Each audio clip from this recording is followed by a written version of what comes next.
நீங்கள் YouTube channel run பண்ணுறீங்க அப்படின்னா வீடியோ அப்லோட் பண்ணையில் அலோ எம்படிங்கிற ஒரு ஆப்ஷன் கேட்கும். அலோ எம்படிங்னா என்ன, அந்த ஆப்ஷன் எனபிள் பண்ணுறதுனால என்ன பெனிஃபிட், அதை ஆஃப் பண்ணுறதுனால என்ன பெனிஃபிட் அப்படிங்கிறத சொல்கிறேன். ப்ளஸ் இன்னொரு விஷயம், அதை எப்படி எனபிள் பண்ணுறது அந்த செட்டிங்ஸை அப்படிங்கிறதையும் இந்த வீடியோவில் சொல்கிறேன். யூடியூப் பற்றி நிறைய விஷயங்கள் தெரிஞ்சுக்கணும் அப்படின்னா நம்ம சேனலை மறக்காமல் சப்ஸ்கிரைப் பண்ணிக்கோங்க.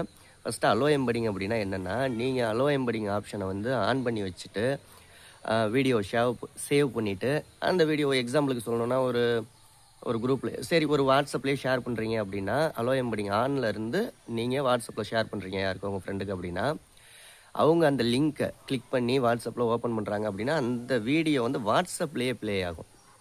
ஓகேங்களா? ரீடைரக்ட் ஆகி யூடியூபுக்கு போகாது. இதனால் என்ன ஆகும் அப்படின்னா வியூஸ் ஆட் ஆகும்னா ஆட் ஆகும், வியூஸு வாட்ச் ஹவர்ஸ் ஆட் ஆகும். ப்ளஸ் அவங்களால அந்த வாட்ஸ்அப்லேயே பார்க்குறதுனால அவங்களால ஒரு கமெண்ட் பண்ண முடியாது, ஒரு லைக் பண்ண முடியாது, உங்கள் சேனலை சப்ஸ்கிரைப் பண்ண முடியாது. ஸோ இதுதான் அலோ எம்படிங்க டிக் மார்க்கை கொடுத்தீங்கன்னா அந்த வாட்ஸ்அப்லேயே ப்ளே ஆகும்.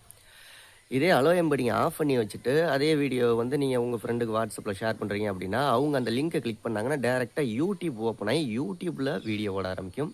உங்களோட அடுத்தடுத்த வீடியோவை பார்ப்பாங்க, லைக் பண்ணுவாங்க, ஷேர் பண்ணுவாங்க. ஸோ இது எப்படி ஆன் ஆஃப் பண்ணுறது அப்படிங்கிறத சொல்கிறேன். இப்போ உங்களுக்கு அலோ எம்படிங்கன்னா ரொம்ப தெளிவான ஒரு விஷயம் புரிஞ்சிருக்கும். சரி வாங்க பார்ப்போம். கண்டிப்பாக அந்த வீடியோ யூஸ்ஃபுல்லாக இருக்கும் பட்சத்தில் ஒரு லைக் பண்ணிவிட்டு கண்டினியூவாக பாருங்கள். ஸோ உங்களுடைய ஒய்டி ஸ்டுடியோ ஆப்பை ஓப்பன் பண்ணிக்கோங்க. ஓப்பன் பண்ணிவிட்டு கண்டென்ட்டுங்கிறத கிளிக் பண்ணுங்கள். எந்த வீடியோவுக்கு நீங்கள் அலோ எம்படிங் ஆன் பண்ணணுமோ இல்லை ஆஃப் பண்ணணுமோ அந்த வீடியோவை சூஸ் பண்ணிக்கோங்க.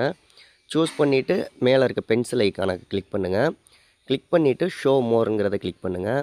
கிளிக் பண்ணிவிட்டு கடைசி ஆப்ஷன் ஆட்ரிபியூட்ஸ்னு இருக்கும், அதை கிளிக் பண்ணுங்கள். கிளிக் பண்ணிவிட்டு last option license and distribution இருக்கும், அதை கிளிக் பண்ணுங்கள். கிளிக் பண்ணிவிட்டு லாஸ்ட் ஆப்ஷன் அலோ எம்படிங், இதை நீங்கள் டிக் மார்க்கும் கொடுக்கலாம் இல்லை ஆஃப் பண்ணி வச்சுக்கலாம். உங்களுக்கு எது விருப்பமோ அதை செஞ்சுட்டு நீங்கள் நெக்ஸ்ட்டு சேவ்னு கொடுத்துட வேண்டியதான். ரொம்ப சிம்பிள் மெத்தட் தான். ஆன் பண்ணுறது ஆஃப் பண்ணுறது அது உங்களுடைய விருப்பம், டிசிஷன் எடுத்துக்கோங்க. ஓகே, அடுத்த வீடியோவில் சந்திக்கலாமா? மறக்காமல் சப்ஸ்கிரைப் பண்ணிடுங்க.